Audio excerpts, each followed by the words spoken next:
किसी भी चीज का एक्सेस में होना हमेशा दिक्कत करता है। चाय पीने में कोई दिक्कत नहीं है, लेकिन जब चाय बहुत ज़्यादा पी जाती है तो दिक्कत है। पानी पीना बहुत ही अच्छी बात है, लेकिन जब पानी बहुत ज़्यादा पिया जाता है तो वो दिक्कत करने लगता है। कुछ कुछ इसी तरह ही ग्रीन हाउस गैसेस के बारे में है। ग्रीन हाउस गैसेस जहाँ एक बहुत ही इंपॉर्टेंट रोल प्ले करती हैं एनवायरनमेंट में और हम इस धरती पे जी पाते हैं, वहीं पर ही जब उसकी परसेंटेज ज़्यादा हो जाती है तो बहुत तरह की प्रॉब्लम करती है। आज मैं आपसे बात करने वाला हूँ ग्रीन हाउस गैसेस प्रोटोकॉल के बारे में। जब तक ये वीडियो समाप्त होगा आपको समझ में आएगा ये 6 गैसेस कौन सी हैं, ये जीएचजी प्रोटोकॉल क्या है, क्यों इंपॉर्टेंट है, कौन से इंपॉर्टेंट पैरामीटर हैं जिसको यूज़ किया जाता है मेज़र करने के लिए। जहाँ मैं बात करने वाला हूँ स्कोप 1, स्कोप 2 एंड स्कोप 3 के बारे में, और क्या क्या बेनिफिट्स हैं अगर हम जीएचजी प्रोटोकॉल को इफेक्टिवली फॉलो करते हैं। तो सबसे पहले बात करते हैं जीएसडी प्रोटोकॉल के बारे में। तो 1990s में ये प्रोटोकॉल था जो पहली बार बना था, और इसका मेन ऑब्जेक्टिव क्या था कि किस तरीके से एक सिस्टमेटिक तरीका हो जैसे हम आइडेंटिफाई कर सकें ये जो 6 गैसेस हैं कितनी हैं, किस क्वांटिटी में है, किस तरीके से ये इम्पैक्ट कर रही है एनवायरनमेंट को, किस तरीके से एक कॉमन फार्मूला हो सकता है जिससे हम कैलकुलेट कर सकते हैं, जैसे कि हम सभी इंडस्ट्रीज को या किसी भी तरीके से इसको हम अंडरस्टैंड कर पाएँ कि वो किस तरीके से बिहेव कर रहे हैं। तो सबसे पहले बात करते हैं इन 6 गैसेस के बारे में। जो सबसे पहली और सबसे पॉपुलर गैस है वो कार्बन डाइऑक्साइड है। तो एक फॉर्मूला है जिसके बेसिस पे सबको रेटिंग गई है इन सब 6 गैसेस के बारे में, जिसमें जो कार्बन डाइऑक्साइड गई है उसको नंबर 1 दिया गया, जो GWP बोलते हैं, ग्लोबल वार्मिंग पोटेंशियल बोलते हैं। अब देखते हैं कि जो बाकी जो 5 गैसेस हैं उनका ग्लोबल वार्मिंग पोटेंशियल क्या है। इसके बाद जो दूसरा नंबर आता है गैस का, वो आता है मीथेन का। मीथेन का जो GWP, जो ग्लोबल वार्मिंग पोटेंशियल है, वो 28 से 36 के बीच में रहता है। जो तीसरा है वो है नाइट्रस ऑक्साइड, इसका GWP वेरी करता है 265 से 298। जो चौथी गैस है वो है हाइड्रोफ्लोरोकार्बन, इसका GWP वेरी करता है 124 से 12,500 तक।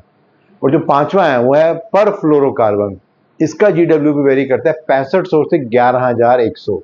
और जो आखिरी है वो है सल्फर हेक्साफ्लोराइड, इसका GWP अप्रॉक्सीमेटली रहता है 23,500। इसका मतलब आप अंदाजा लगा सकते हैं कि जब हम एक कार्बन डाइऑक्साइड की बात करें, जो बाकी 5 गैसेज हैं वो कितनी ज़्यादा हार्मफुल है। अब अगर अगली बात करें इस बारे में कि ये जो GHG प्रोटोकॉल है ये कहाँ कहाँ पे एप्लीकेबल हो सकता है, तो किसी भी तरह की इंडस्ट्री में कहीं पर भी इसको इम्प्लीमेंट किया जा सकता है। से फॉर एग्जांपल बिजनेसेस में, government, NGO, city, municipality, supplier, investors, किसी भी तरीके से कहीं भी आप सोचते हैं वहाँ पर इसको इम्प्लीमेंट किया जाता है। और सबसे इंटरेस्टिंग बात यह है कि जो GHG प्रोटोकॉल है उसको अलग अलग टाइप ऑफ इंडस्ट्रीज या एरिया के हिसाब से बनाया गया है। से फॉर एग्जांपल कॉर्पोरेट स्टैंडर्ड एक अलग बना हुआ है, एक प्रोटोकॉल बना हुआ है सिटीज के लिए, शहरों के लिए बना हुआ है। देन इसी तरह से जो मिटिगेशन गोल स्टैंडर्ड है वो एक अलग बना हुआ है। कॉर्पोरेट वैल्यू चेंज स्कोप 3 का स्टैंडर्ड अलग से है। Policy and action standard, product standard, project protocol, तो इस तरीके से अलग अलग तरीके से इन सब चीज़ों को बनाया गया है। अब सबसे इंपॉर्टेंट एस्पेक्ट GHG प्रोटोकॉल में आता है कि जो भी गैसेस, जो 6 गैसेस एमिट हो रही हैं उनको मॉनिटर कैसे कर सकते हैं। तो उसको करने के लिए इसको 3 कैटेगरी में डिवाइड किया गया, स्कोप 1, स्कोप 2 एंड स्कोप 3। इन तीनों कैटेगरी का सिर्फ एक ही ऑब्जेक्टिव है कि किस तरीके से हम एक सिस्टमैटिक तरीके से आइडेंटिफाई कर सकें कि कहाँ पर एमिशन सबसे ज़्यादा हो रहा है और किस तरीके से उस पर एक्शन लेना। वही एक क्राइटेरिया इन तीनों का, स्कोप 1, स्कोप 2 एंड स्कोप 3। जो स्कोप 1 है इसको हम डायरेक्ट एमिशन ही बोलते हैं। यहाँ का मेन इंटेंट ये है कि जो भी फैक्ट्री है, कोई ऑर्गेनाइजेशन है, वहाँ पर जहाँ पे काम हो रहा है, जहाँ पे मे बी कोई बॉयलर है, कोई जनरेटर है, वहाँ पर कोई व्हीकल चल रहा है, उससे जो एमिशन हो रहे हैं, आउटपुट निकल रहा है जो इन्वायरमेंट को इम्पैक्ट कर रहा है, उसको हम स्कोप 1 बोलते हैं। जब हम बात करते हैं स्कोप 2 जो कि इनडायरेक्ट एमिशन की बात करते हैं, वहाँ पर हम बात कर रहे हैं with respect to the energy sources. कोई भी ऑर्गेनाइजेशन अपनी कंपनी के अंदर इलेक्ट्रिसिटी जनरली प्रोड्यूस नहीं करती या स्टीम प्रोड्यूस नहीं करती, अक्सर वो बाहर से लेती है। तो वो एक सेकंड कैटेगरी है कि कोई भी एनर्जी, से फॉर एग्जांपल इलेक्ट्रिसिटी या स्टीम, अगर वो कहीं से खरीद रही है या उसकी कोई और सिस्टर कंसर्न है वहाँ से आ रही है, उसको हम स्कोप 2 में रखते हैं। और जो तीसरा है स्कोप 3, जिसको बोलते हैं अदर इनडायरेक्ट, वहाँ पर प्रिमाइरली जो मेजर चंक ऑफ एमिशन है, अक्सर ऐसा कहा जाता है कि मोर देन 70% एमिशन जो कंपनी जिसके लिए रिस्पॉन्सिबल होती है वो स्कोप 3 से आता है। जब हम स्कोप 3 की बात करते हैं तो प्राइमरली हम बात करते हैं अपस्ट्रीम एंड डाउनस्ट्रीम। जब हम अपस्ट्रीम की बात करते हैं तो प्राइमरली बात करते हैं वो सारी सप्लाई चेन की जहां से वो सारा मटेरियल प्रोड्यूस होकर आ रहा है। से फॉर एग्जांपल एक कार बनाने की कंपनी है, तो जो उसकी अपस्ट्रीम हो गई, उसका मतलब ये हो गया कि जहां से भी उसके पास रॉ मटेरियल आ रहा है, जो बॉट आउट पार्ट्स आ रहे हैं, कोई और कंज्यूमेबल्स आ रहे हैं, या और कुछ जो भी इंफ्रास्ट्रक्चर, कैपिटल गुड्स, उस तरह से की चीजें आ रही हैं, वो सब अपस्ट्रीम में आती हैं। और जो दूसरा पार्ट आता है वो बोलता है डाउनस्ट्रीम। जब हम डाउनस्ट्रीम की बात करते हैं तो हमारा इंटेंट ये है कि अब वो जब कार बन गई, उसके बाद मे बी उस देश में, मे बी उस सिटी में या किसी और देश में जाएगी, एक्सपोर्ट होगी, वहां पर जो पॉल्यूशन हुआ, जो एमिशन हुआ, देन उसके बाद जब उस कार को इस्तेमाल किया गया 5 साल, 10 साल, 15 साल, उससे जो एमिशन हुआ, और उसके बाद जब उस गाड़ी को खत्म हो गया, जब उसको डंप कर दिया गया, जो एंड ऑफ लाइफ हुआ, उससे में जो एमिशन हुआ, वो हमारा डाउनस्ट्रीम में आता है। तो इन दोनों को, अपस्ट्रीम एंड डाउनस्ट्रीम, इन दोनों को जब हम कंसिडर करते हैं तो स्कोप 3 आता है। और ओवरऑल देखा जाए तो जब हम एमिशंस की बात करते हैं तो स्कोप 1, स्कोप 2 एंड स्कोप 3, इन तीनों को जब हम कंबाइन करते हैं तो हम पता लगाते हैं कि ओवरऑल जो ग्रीन हाउस गैसेज हैं वो कितनी हुई और किस तरह से हुई।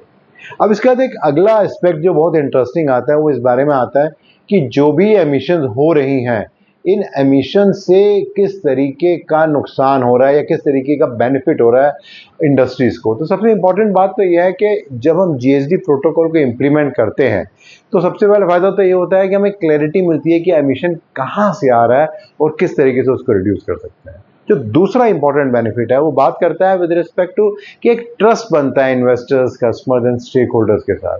देन आजकल हम बात करते हैं ईएसजी के बारे में, जहां हम बात करते हैं एनवायरनमेंट, सोशल एंड गवर्नेंस। तो वहां पर जो इन्वायरमेंट के पर्सपेक्टिव से जो बात होती है, वहां पर एक अंडरस्टैंडिंग बनती है कि किस तरीके से इसको हम कर रहे हैं। देन सडनली ये हेल्प करता है कंपनीज को प्रिपेयर करने के लिए, कंप्लायंस के लिए और क्लाइमेट रिस्क डिस्क्लोजर के लिए। एंड सडनली जब भी हम बात करते हैं कि हम इस प्रोटोकॉल को इम्प्लीमेंट कर रहे हैं तो हम ये बात करते हैं कि कैसे हम इम्प्रूवमेंट कर सकते हैं। तो वहाँ पर जो प्रोडक्ट इनोवेशन है, जो मार्केट अपॉर्चुनिटीज़ हैं, उन सब पे बहुत फ़ायदा होता है। तो अगर मैं समरी करूँ, मैंने बात की आपसे 6 गैसेस के बारे में और उनके GW के बारे में जो अलग अलग वेरी करते हैं, जिसमें जो कार्बन डाइऑक्साइड है उसका नंबर 1 माना जाता है। देन मैंने बात की कि कहाँ कहाँ पर इसको इम्प्लीमेंट किया जाता है और जीएसडी के किस किस तरह के अलग अलग तरह के प्रोटोकॉल बने हुए हैं और इसको मेजर करने के 3 तरीके हैं, scope 1, scope 2 and scope 3। Scope 1 है जो ऑर्गेनाइजेशन के अंदर हो रहा है, स्कोप 2 वो जो एनर्जी के सोर्स हैं, स्पेशली इलेक्ट्रिसिटी, स्टीम, उस तरह की चीज़ें हैं। और जो स्कोप 3 है, वहाँ मैंने बात की थी अपस्ट्रीम एंड डाउनस्ट्रीम के बारे में, कि अगर से फॉर एग्जांपल एक कार बनाने की कंपनी है तो उसके जहाँ से भी रॉ मटेरियल, बीओपी, कंज्यूमेबल्स, कुछ और कैपिटल गुड्स आ रहे हैं, वो सब। और अपस्ट्रीम, जब डाउनस्ट्रीम की बात करते हैं तो वहाँ बात कर रहे हैं कि अब उस कार का कहाँ पे इस्तेमाल हो रहा है और जब उसकी लाइफ खत्म हुई तो उसको किस तरीके से डंप किया जा रहा है, वहाँ पर क्या एमिशन हुआ। जब इन सब को हम कंसिडर करते हैं तो हम ओवरऑल जो भी एमिशन उसको हम कंसिडर कर सकते हैं। मेरा जो अगला वीडियो रहेगा वो भी इसी सीरीज में रहेगा, जहाँ पे मैं और डिटेल में बात करने वाला हूँ इन 6 गैसेस के बारे में।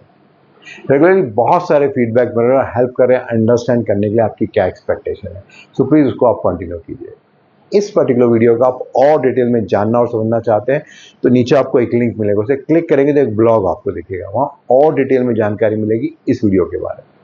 तो अगर इस तरह के ब्लॉग्स एंड वीडियोस आपको अच्छे लगते हैं तो हमेशा अपने फ्रेंड्स एंड कोलीग से शेयर कर सकते हैं और मेरे यूट्यूब चैनल और मेरी वेबसाइट bhavyamangla.com को सब्सक्राइब भी कर सकते हैं। मेरा एक और चैनल है लाइफ लेसन्स विद भव्य मंगला। अगर आप लाइफ के बारे में कुछ जानना और समझना चाहते हैं तो आप उस चैनल को भी देख सकते हैं।